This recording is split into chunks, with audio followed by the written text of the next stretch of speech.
All right, guys, we're back for round 11's review of Supercoach 2023. Pretty bad week, to be quite honest with you. Heaps went wrong. Not only that, this is going up late in the week, which I'm not a fan of. I like to keep it as close to Monday as I can. 2251 is on the very low side of scores. Definitely below par. Just a lot of simple mistakes, honestly.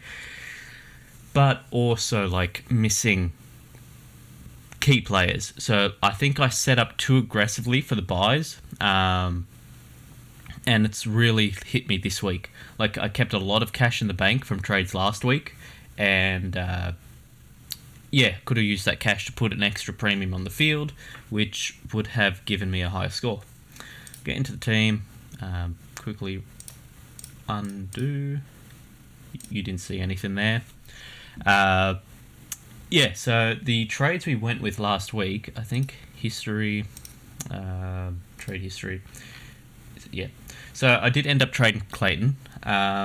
Trading him out for Neil, which I thought wasn't too bad of a move while doing it. And then went Samson Ryan out to McAndrew, which, God, McAndrew sucks. He sucks. He's one of the worst players I've ever seen. And I've had to watch Campbell Chesser. So the Neil one wasn't too bad, I don't think. But obviously Sicily was the play. Sicily did miss a week, but so is Neil. So I don't know. I should have went Sicily, and it was open. I could have played around here. I think I would have had to take Atkins if I did that, and I wasn't meant to. This was just me angry at the game, so I wasn't looking at the scores, and I took a nap instead of changing this around. So, yeah, that's an extra 40 points there, but we'll get into it. Dawson, 120, he was good. I thought the Crows were really good. They definitely look like a finals threat type of team. They're playing good footy. Stewart's played all right. Didn't really catch the GWS game, or GWS Geelong, but when I checked the scores around about halftime, Stewart was doing pretty well. I thought he was actually going to go 150, something like that. We just set it to that week. Dacos, this was a guy I was thinking about captaining. I just wasn't sure because it was North and he's young. I thought, okay, maybe he's going to play to the opponent, because he's kind of been doing that. He's been playing really, really good against these high echelon teams, teams that expect top four finals, premiership contenders. But because he's young, there's always that threat of is he going to play to the competition? So that's why I didn't end up going with him. I only lost 2 points. It's not a big deal. Siebel, I thought Siebel was pretty bad this week, but you're up against Collingwood, which is the hardest team to score against in the AFL. So these two, just not great games for them. I don't think either of them's a must trade out or anything like that, right? I think they're still good value. Who do they actually play this week? Essendon. Yeah, Essendon should be all right for them. Essendon, GWS, Dogs, and then round 15 bye. The 15 one does kind of suck, but it means that you can load up on these guys, and then you've got a couple of weeks to get other guys that are going to play. I never think the last bye is that bad just because of that. You can kind of build up towards it. And then the Atkins-Mitchell. So I said it before. I did see the Mitchell score. So I was at work during this. I got home, and I was just kind of upset because I tipped this game wrong, and at the time Freo was up, and I was like, I've done it again, I've got it wrong. So I took a nap, and I missed the start of this game. So Atkins was locked on field. I just didn't open the app, to be honest with you. It's a fault of my own. So into the midfield, Bont was pretty good away. I think this year he's been better away from Marvel than at Marvel, which is interesting. Most of the time it's home scoring is best. You look at, I think Ashcroft is the most prominent one, where it's he's averaging 70, 80, something like that, away from the Gabba, and then over 100 at the Gabba. So it's interesting that Bond's doing that. Could it have something to do with the way the Dogs are playing? It's just not a brand of footy that's good for Marvel Stadium. That's possible. But yeah, Laird, I thought he was a bit better than 115, to be completely honest with you. I thought that he was probably the best. Oh no, Dunkley was the best midfielder of this game. He looked the best. But I'd say Laird was like number 2. I don't think there was a big discrepancy between Laird and Neil that game. Merritt 110, definitely thought he'd go higher. But as I've said, like, you can get these teams that aren't ready for the next step, and this is what shows me who's an actual contender. If you play down to your opponent, which I think Essendon did, Essendon still won by 50, don't get me wrong, but they played down to the Eagles. This should have been more than 50. At this point in the year, everyone knows how bad West Coast is, everyone knows their game plan, everyone knows each other's game plan. You're 10 rounds in. To put up that type of performance from Essendon, I think you should have won by more. And this is one of the things. It's like you're playing down to the opponent. I mean, it's good because then that also means you should play up to your opponent. So say like Essendon Collingwood and stuff like that. Like Collingwood's the team to beat. Then after that, what do you got? You got like Port's also a good team that you want to get wins up against. And Essendon were competitive in the Port game for a while, so they are, I guess, playing to their opponent. Neil, as I said, ended up taking him captain because it hit the merit game, and this is why you should like put a vice captain in the early game, so you have guys down here. But if I did vice captain earlier game, I probably would have went like Goulden or something like that. I don't have anyone from there. Yeah, no one from there. Maybe Bont I would have put a vice captain, but I mean that was the same time, so it doesn't count. Yeah, just luck of the draw. If I had Sicily, I would have put a vice captain on him because the Saints give up a lot of points to defenders, but didn't go to Sicily because I thought he won't score that well. I can bring him in this week. He's suspended, so that's not going to work. Rosie was pretty good. Port as a whole have been really good this year. They're playing a good brand of footy. It's fun to watch, which I feel like I've said this a couple of weeks now. I don't usually watch Port games. I find them historically a very boring team to watch. Very defensive in everything, and they don't take risks, and they play as safe as possible. This year, they're taking risks, and they're not just kicking around the defense and preying on a good kick forward. They're really good to watch. Rosie and Butters are probably the two best midfielders to watch this year. Dacos is one of the best players to watch, but I'd say he's more of a defender. Yeah, really good though. Tom Green? Yeah, that's it. Expected a bit better, honestly, but Geelong is a hard team for midfielders to score against.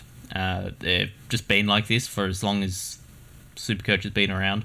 Chris Scott's game plan is pretty good at limiting opposing midfielders. Will Day, this hasn't been good. So he's dropped heaps of cash.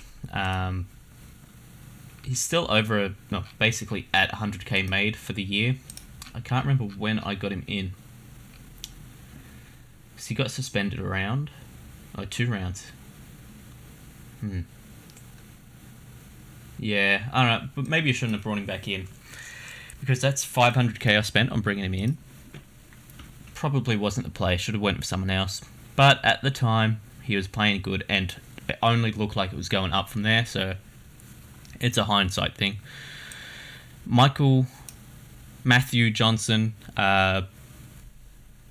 he's been pretty good. When he has a full game to play, he's shown that he's got a fair bit of skill. 20 touches, he's not relying on a goal. He's getting a couple of tackles in there. That's positive signs, especially for Freo, because like Fife isn't your guy anymore. Like he's not the core of your team anymore. He's onto these later stage of his career. But as good as this is terrible. there is no one playing on my midfield bench. That's an issue, and that's why I have to kind of make trades a certain way this week, even though I'm not a fan of it. We'll get into it later. The rucks, very disappointing. Marshall expected over 100, just because the Hawks don't have a good ruckman. Lloyd Meek is fine if he's playing sole ruck, but Ned Reeves is not that guy, and two of them together somehow makes it worse. And then Sean Darcy, he's pulled the string. So what are you going to do with Sean Darcy? It's actually very simple. You trade him to Tim English. If you don't have 30k in the bank, make 30k, like downgrade someone. If I just, find a dead player on the bench, Ralston. Go Ralston down to, play around a bit here. Ralston to Eddie Ford, gives you some cash, and you go Darcy up, right? Like, you can go Briggs. Okay, so I guess I should talk about Briggs. In 2 games, he's got a 109 and a 102. 102 against Geelong, which don't have a good ruckman, and 109 against St Kilda, and Marshall has been giving up pretty big scores this year, while not scoring the best himself. Minus 64 break-even against Richmond. Round 15 bye. By the time round 15 hits, you'll have him for 3 games, and he should go up about 100k. Is that right? Yeah, almost exactly 100k. And that's with pretty low projected scores, to be honest. 68 against Richmond. I think Nank isn't that good this year, mainly because of the injury, but yeah, that's not the worst one. And then North, is it still Goldstein rocking for them? Let me have a look. I can't. Yeah, it is. I guess Goldstein is a pretty good ruckman. You could do it. It's a luxury move. Will I do it? I feel like the players just get Tim English.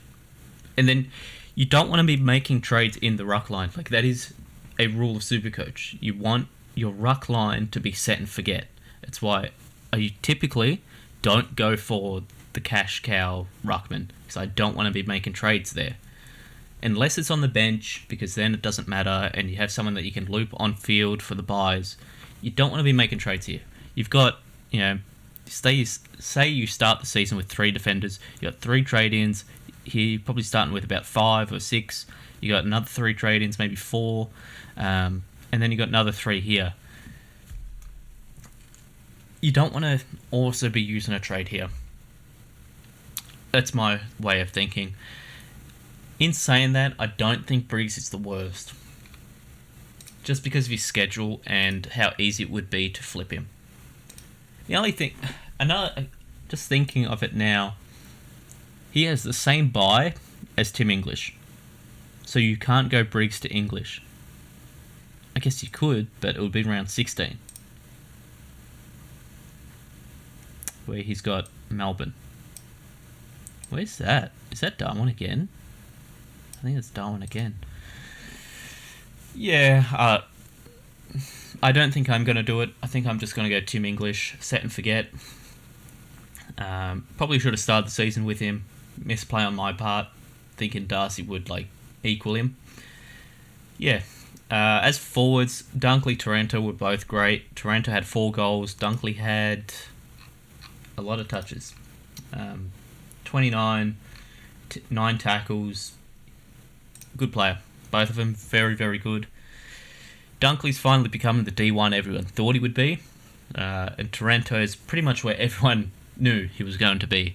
115 to 120 average. The only player in Richmond's midfield that's kind of Supercoach relevant.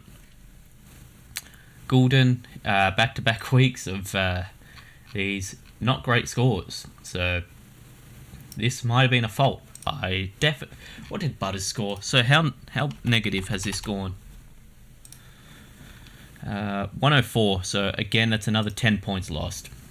Put that on last week, which is 40, 50 points lost. I'm up to like 60 points lost on this trade, and 100k. Absolutely terrible. Cornelio, disappointing. Expected better with no Josh Kelly. Hobbs, pretty disappointing as well against West Coast. But I guess it keeps a rookie off the field. 75 is takeable. And he should still be making a fair bit of money. I think he's going to beat his break even for the next couple of weeks. If he beats it this week, that should drop. I think he beats it again. Yeah, like he's got a couple of weeks off it. And you could hold him through his bye. I don't think he's a must trade. Angwin was surprisingly better than I thought he'd be. And I needed it after McAndrews. Just absolute terrible game. Like this is, I don't even understand how this works. So he played basically 3 quarters and got subbed out. Tactical sub, you know. Does it show minutes? Yeah, here we are. He played exactly half the game. How do you do that? Like, exactly half. Yeah, I don't know. Shouldn't have went this big. Should have just went early on Eddie. Which I wanted to do anyway, just because, I like Eddie. But, oh well. As for trades, so, like I said, I think you don't have to trade Darcy because this would have been his buy anyway. And if he didn't get injured, most people would have held him through this buy. It's just a matter of getting 18 on the field. So if we do that real quick, I haven't got to move any defenders. Neil for who I'm trading out. I'm going to be trading Chinkata. Is that then got Johnson. We'll have a look at it. Dunkley for Combin, who's going to get traded. And yeah, alright, so now let's do the trades.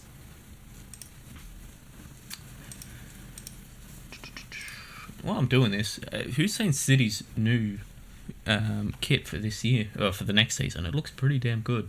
Thinking about getting it. Who do I want? I want Jackson McRae.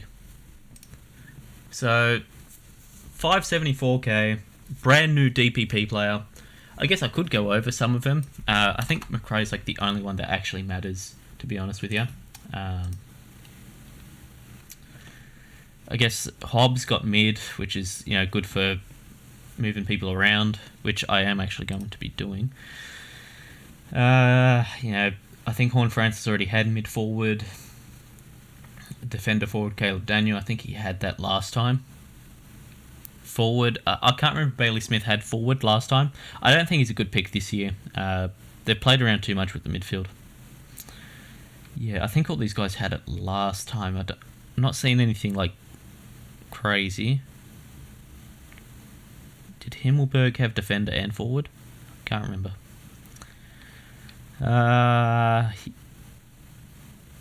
Yeah, I think that's it. Yeah, not much this time around. I did see Sam Walsh and Max Gawn missed it, which is a shame. Gawn missing it by like 0.1. Just, that's a shame.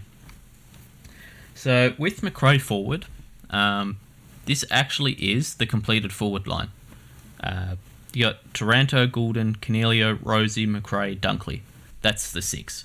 I don't see how they're not, top 6 to top 8. I think Butters is the obvious miss here.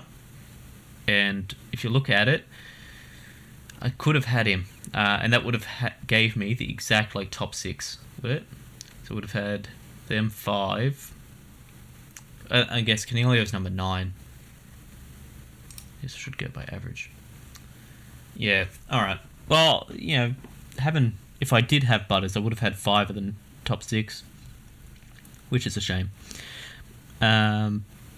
Yeah, so McRae in, and is it better for me to do that? I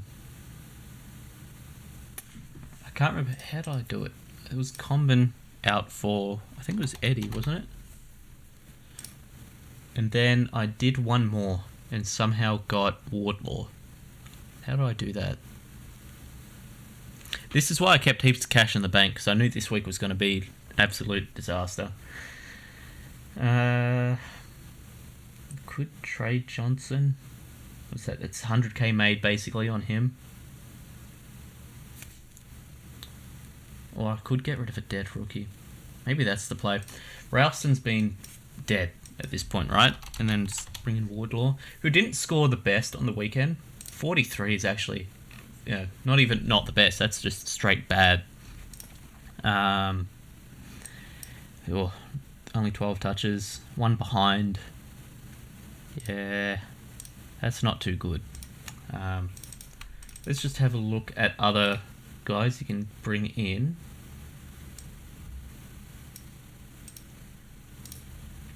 Who played this week? Fahe. I don't actually know how you pronounce his name. What if I do that? Is there any defenders? Lewis Malikan. I didn't see him. Not even going to try it. Mullen. He did play. Again, didn't catch basically any of this game. But Geelong's history with rookies is not the best. So I would kind of not go after this guy. If I did something like this, just to see. Yeah, I think Wardlaw is the guy. Yeah, that's a shame. I would have really liked someone else. Because I have to field him this week, don't I? Unless I don't get him. Then I go for Mullen next week. Let me just see how it looks. So Johnson can get swapped for Atkins. 6, 7, 8, 9, 10, 11, 12, 13, 14, 15, 16, 17, 18, 19. 19 playing. That's not bad at all. Can't loop anyone, can I? I guess them. Or what if I do this? Then vice captain, who we got this week? We've got... I haven't got Oliver. Oh, God, I just went to vice captain Oliver and I haven't got him. I guess he's not playing this week, but he's coming back next week, by the way. That's actual worst case scenario with that. Was he comes back in 2 weeks and he's actually going to do that. He's coming back next week. Let's see. Hawks haven't... I mean, Sicily's out, so no one has anything in that game. Maybe Rosie. And actually Dacos against West Coast. And Merritt against North. Something like that, I'll go. What's Merritt's history versus North? 140, 115... 114, and then almost a 120. Averaging 101 versus them, which is alright. Yeah. What about Rosie? Have you scored good? I guess it's hard to tell with Rosie. This is a new role for him. But he's on a good streak. We'll go with that for now. Probably going to change it. Probably got to put Laird or something, captain. Laird against Gold Coast. What do we got? 114. Okay, not his best team to score against. 101. All right. I'll keep having a look at it. But yeah, until next time. See you all next week. Tasty out.